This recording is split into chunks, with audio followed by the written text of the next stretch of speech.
Assalamualaikum warahmatullahi wabarakatuh. Bismillahirrahmanirrahim. Alhamdulillah wassalatu wassalamu ala Rasulillah wa ala alihi wa sahbihi wa wala. Subhanaka la ilma lana illa ma 'allamtana innaka antal alimul hakim. Rabbi shrah li sadri wa yassir li amri wahlul 'uqdatam min lisani yafqahu qawli. Alhamdulillah para hadirin, kita kembali pada soalan seterusnya, iaitu saya telah menerangkan tentang perbezaan daripada sedekah dan juga zakat. Maka setelah kita sebutkan bahawa zakat itu hanya senya kepada 8 golongan asnaf. Jadi di sini saya akan menerangkan atas permintaan ramai, bolehkah saya menerangkan? InsyaAllah saya akan terangkan tentang mengenai siapakah 8 golongan asnaf yang disebutkan. Ya. Jadi pertama sekali tuan-tuan macam Allah sekalian, kita pergi tentang fakir dan miskin. Nombor 1 fakir, nombor 2 miskin. Ya. Jadi tidak ada disebut tentang anak yatim, janda ataupun balu dan sebagainya. Kerana kalau kita berikan pada balu, pada janda, pada anak yatim, kita berikan atas dasar kemungkinan mereka ni fakir ataupun miskin ataupun asnaf yang lain. Ya. Jadi tentang masalah apakah beza fakir dengan miskin? Fakir ini secara umumnya tuan-tuan, ada ulama tidak membezakan antara fakir dan miskin. Tapi terdapat ramai ulama yang membezakan. Pertama sekali dalam masalah fakir ini ialah satu orang yang hilang mata pencarian terus. Mungkin dia jadi disable atau mungkin dia tidak berkemampuan ya untuk nak cari nafkah untuk dirinya sendiri. Dia hilang mata pencarian ya, yang mana ia berlaku pada golongan setengah orang, nauzubillah, menurut Allah kita. Tapi bermakna kita lihat ada golongan yang diuji dengan demikian, maka sewajarnya kita membantu mereka ya. Jadi pertama sekali golongan fakir adalah orang yang kalau dia perlukan $10 sehari, dia mungkin dapat kurang daripada $5 atau mungkin tidak ada langsung. $1 pun mungkin payah untuk dia dapat. Ini ulama berkata dia golongan fakir ya. Adapun golongan yang miskin tuan-tuan ialah kalau dia perlukan $10 sehari, dia mungkin dapat $5, $7, $8, dia serba kekurangan ya. Dia kurang daripada apa yang dia perlukan. Dia kurang pendapatan daripada apa yang dia perlukan. Kalau satu family, satu keluarga memerlukan $1,500 sebulan untuk makan, minum, tempat tinggal, sekolah dan keperluannya, tapi dia cuma dapat $1,000, dia kurang $500. Orang macam ini kita wajar bantu, dia termasuk dalam golongan orang yang miskin, tapi bukan fakir ya. Ada pula yang dia perlukan $1,000, tapi dia $100 pun dia susah dapat. Itu golongan yang fakir kita katakan.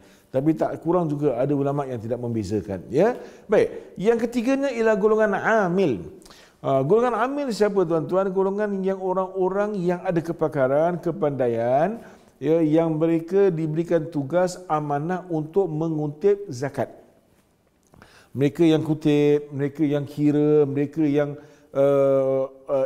audit dan sebagainya, buat perkiraan, buat pembetulan, tulis segala-galanya dengan baik dan sebagainya ya.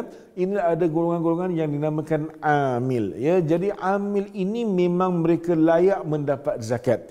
Ada soalan-soalan yang mungkin pertanyaan orang ramai yang mengatakan, Ustaz, saya kenal kepada seorang hamba Allah ni, dia seorang pengurusi masjid contohnya ya. Dia adalah seorang yang well off atau seorang yang berkedudukan tinggi dan sebelah kecukupan. Dia tinggal di rumah yang agak lumayan, rumah yang mewah, kereta yang mewah. Tapi kenapa dia pun dapat zakat, Ustaz? Sebenarnya tak lain tak bukan kerana dia adalah salah seorang pekerja ya, yang ditugaskan, diamanahkan untuk mengumpul zakat dan juga menjadi koordinator ataupun penyelia tentang zakat itu sendiri. Mestilah orang yang pandai ya, yang ada ilmu tentang ilmu kira-kira dan sebagainya ya. Jadi walaupun dia kaya raya, walaupun dia sebut kecukupan, bermakna dia ini buat kerja zakat, dia layak mendapat zakat, bahagian daripada zakat. Ini kita panggil amil ya, golongan yang ketiga ya. Dan golongan yang keempat tuan-tuan ya, ada golongan yang dikatakan golongan yang fi sabilillah ya. Golongan yang fi sabilillah ni tuan-tuan, orang-orang yang pergi berjuang pada jalan Allah, orang-orang yang ikut serta perang Badar, perang Uhud, perang-perang yang suci pada zaman Nabi sallallahu alaihi wasallam dan sesudah itu ya. Pada zaman Nabi SAW, tuan-tuan, para prajurit Islam dia tidak ada gaji, tapi diberikan bahagian daripada harta rampasan perang, diberikan bahagian juga dalam isu zakat ini ya. Tapi tuan-tuan, sekarang sudah tidak ada peperangan yang suci ya, ataupun sukar untuk kita nak definisikan peperangan tersebut. Namun fi sabilillah ini ada banyak tempat-tempat negara-negara Islam yang mempunyai pandangan dan fatwa tersendiri mengikut negara masing-masing dan keperluan masing-masing. Kalau di Singapura ini tuan-tuan, fi sabilillah ini diberikan kepada golongan-golongan yang membuat kerja agama. Ya, contohnya tuan-tuan, golongan asatiza yang mengajar, mereka dapat bahagian peruntukan. Ya, asatiza yang mengajar di separuh masa di madrasah sepenuh masa dan separuh masa, mereka ada bahagian. Ya, ada pekerja-pekerja di sebahagian institusi Islam, ya, yang mana gaji mereka tu dibayar daripada asnaf fi sabilillah. Kenapa? Sebab kalau tidak ada mereka, tidak ada orang nak buat kerja ini, maka akan menimbulkan kesulitan bagi umat Islam. Sebab itulah kita perlukan mereka untuk membuat kerja atau menjalankan tugas untuk maslahat umat Islam. Ya, jadi kita boleh bayar gaji mereka dengan asnaf daripada fi sabilillah, daripada zakat. Termasuk juga golongan muallaf. Ya, muallaf ni orang yang nak dilembutkan akan hati-hati mereka. Ya, muallaf tu siapa tuan-tuan? Muallaf ni ada berapa jenis bersama Nabi sallallahu alaihi wasallam. Ada orang-orang yang baru masuk Islam. Kadang-kadang ada orang yang baru masuk Islam, dia ditindas oleh keluarga yang benci Islam bersama Nabi sallallahu alaihi wasallam. Jadi bila diberikan, dia hidup dalam ketegangan, dalam kesulitan, dalam kesedihan. Jadi kita berikan sedikit wang ringgit ini daripada asnaf zakat kepada mereka, ada asnaf muallaf, dibuat asnaf muallaf, supaya hati mereka tu lembut sikit dan mereka lebih terjaga tentang kebajikan mereka. Itu maksudnya. Dan juga kadang-kadang terdapat juga muallaf yang kaya raya. Bukan mesti miskin, tidak. Mereka kaya raya, mereka serba kecukupan. Tapi muallaf ini ialah muallaf yang mereka ni ada harapan masuk Islam. Ada harapan masuk Islam. Tapi insya-Allah bila kita berikan hal itu, dia akan lembut sikit dengan Islam dan dia akan masuk Islam. Dan ada juga yang golongan yang tak nampak ada harapan dia masuk Islam, tapi mereka ni pemimpin di kalangan kaum mereka. Ini dilaksanakan oleh Nabi Muhammad sallallahu alaihi wasallam, ya. Mereka pemimpin di kalangan kaum mereka. Ada kaum mereka yang lemah ni, yang masuk Islam akan ditindas, diazab oleh ketua-ketua mereka. Lalu baginda Nabi SAW serahkan satu asnaf daripada zakat sebagai muallaf kepada mereka. Bila mereka dapat wang tersebut dengan tujuan mudah-mudahan mereka tidak berterusan menyakiti umat Islam yang lemah yang telah memeluk agama Islam. Itu antara muallaf yang lebih luas lagi. Jadi di Singapura tuan-tuan, normally kita berikan kepada golongan yang kita sebut orang-orang yang baru masuk Islam, yang nak masuk Islam, ya. Mereka nak belajar pasal Islam di Darul Arkam dan sebagainya, ya. Mereka nak belajar pasal Islam. Kadang tak semua yang ada harta, kadang mereka kena ambil kursus, kena belajar macam-macam dan mereka tidak ada mempunyai wang ringgit yang cukup untuk belajar. Lalu mereka boleh masuk dengan percuma dan biayanya ditanggung oleh biaya daripada asnaf muallaf. Ya, ini yang berlaku juga di negara kita, alhamdulillah, ya. Dan kemudiannya kita sebutkan tentang asnaf riqab, ya. Riqab ni siapa tuan-tuan? Riqab ini ialah golongan hamba. Perlu kita faham tuan-tuan, bila Islam datang, Islam masih lagi ada hamba, dan Islam tidak pernah mengatakan wajib umat Islam yang ada hamba. Bila Allah turunkan Quran, wajib bebaskan merdekakan hamba, tidak. Sebab ada hamba yang lebih suka jadi hamba daripada merdeka. Sebab mereka kalau dia hamba pun, mereka biar makan minum, pakaian, tempat tinggal terjaga. Jadi Islam cuma galakkan. That's why dalam Islam tuan-tuan, kalau kita buat apa-apa kesilapan di bulan Ramadan, berjimat di siang Ramadan, langgar sumpah dan sebagainya, denda yang pertama ialah memerdekakan hamba. Sebab itu Islam galakkan tuan-tuan, ya. Jadi dalam golongan hamba ni tuan-tuan, ada golongan yang mana mereka ini ada muahad ataupun ada ahad, dengan ada perjanjian dengan tuannya. Kalau dia dapat membayar sekian-sekian jumlah daripada wang, ya, maka tuannya menjanjikan kemerdekaan bagi dirinya. Justru itulah dalam bab ni, okey, kita dalam Nabi SAW, dalam Islam kita membantu mereka supaya mereka dapat cepat-cepat merdekakan diri mereka daripada perhambaan.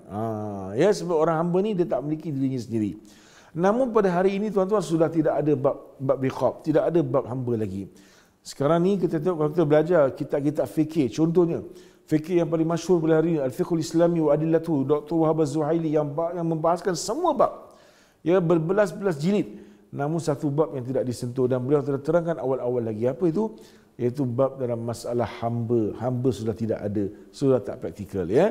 Namun sebahagian jawatan kuasa fatwa dalam negara-negara, hari ini, ya, mereka ada fatwa yang tersendiri daripada hamba. Jadi golongan hamba di Singapura ini diberikan kepada golongan umat Islam yang nak melanjutkan pelajaran, yang nak pergi sekolah, yang nak sambung belajar dan sebagainya, supaya mereka ini mudah-mudahan satu hari nanti dapat memerdekakan diri mereka daripada belenggu perhambaan kejahilan. Dan termasuk jugalah golongan yang gharimin, golongan-golongan yang berhutang, ya. Hutang ni tuan-tuan kadang-kadang kita tengok bukan satu benda yang mengaibkan. Dalam Islam, hutang bukan yang satu perkara mengaibkan. Sebab apa? Yang mengaibkan ialah satu orang yang menipu orang, mengambil kesempatan pada orang-orang golongan kaum yang lemah. Tapi golongan berhutang ni tuan-tuan ialah sebagaimana dia nak hidup dalam keadaan yang halal. Kadang-kadang dia kurang rezeki, kurang pendapatan, dia terpaksa berhutang. Ini berlaku pada zaman Nabi SAW. Ada juga sahabat-sahabat yang berhutang, yang mana Nabi SAW mengajarkan beberapa doa bagi mereka. Antaranya Sayyidina Muaz bin Jabal radhiyallahu anhu. Dan Nabi SAW juga pernah berhutang. Dan dalam Al-Quran, ayat yang paling panjang dalam Quran ialah ayat hutang. Ya, jadi masalah hutang ni tuan-tuan mati Allah sekalian, ialah golongan orang-orang yang berhutang untuk memenuhi keperluan asasi. Bukan kerana satu orang dia beli sebuah kereta mewah jenama Ferrari ataupun Lamborghini sebagai contoh, ya. Kemudian beliau mendakwa dirinya sebagai seorang yang berhutang dan minta zakat. Ini tidak kena tuan-tuan, ya. Ialah seorang yang berhutang untuk memenuhi keperluan asas dia tu dengan cara yang halal, ya. Kita di Singapura ni ada orang yang mana kadang-kadang dia mempunyai kehidupan yang sangat baik, tapi oleh kerana ekonomi yang jatuh sebagai contoh, beliau mungkin dibuang kerja dan sebagainya, terkena musibah dan sebagainya, ya, penyakit dan sebagainya, akhirnya dia tak dapat cari rezeki lagi dan dia api air, current dan sebagainya di rumahnya telah dipotong. Golongan macam ini biasa termasuk dalam golongan gharimin, akan dibantu, diberikan jumlah sebut untuk beliau lunaskan hutang-hutangnya. Ini dia masuk dalam gharimin. Dan kemudian yang terakhir ialah Ibnu Sabil, ya. Ibnu Sabil ni tuan-tuan adalah golongan musafir yang terkandas. Islam menggalakkan safar. Safar ni satu benda yang baik. Tapi kalau terdapat seorang musafir dalam negara kita ini yang mereka kehilangan wang mereka, kehilangan bekalan mereka, maka sewajarnya kita boleh bantu. Kita bantu dengan semampu kita dengan menggunakan wang zakat yang telah diperuntukkan. Jadi inilah antara 8 golongan asnaf yang dimaksudkan oleh Al-Quranul Karim daripada surah Taubah dalam masa golongan orang yang layak mendapat zakat. Namun daripada itu tuan-tuan, ya, dalam Islam ni tuan-tuan, kalau satu orang tu kita ada mentaliti yang baik, itu kalau satu orang tu dia dapat terima zakat hari ini, hendaklah dia berusaha dan berdoa semoga satu hari nanti dia tidak akan terus menerima zakat selama-lamanya, bahkan dia akan berubah, ya, kepada golongan yang pemberi zakat pula, insya-Allah. Kita sama-sama doakan agar Allah Taala kurniakan rezeki dan kebaikan, kemajuan, kemakmuran pada masyarakat Islam kita di Singapura ini dan negara kita secara amnya. Wallahu alam.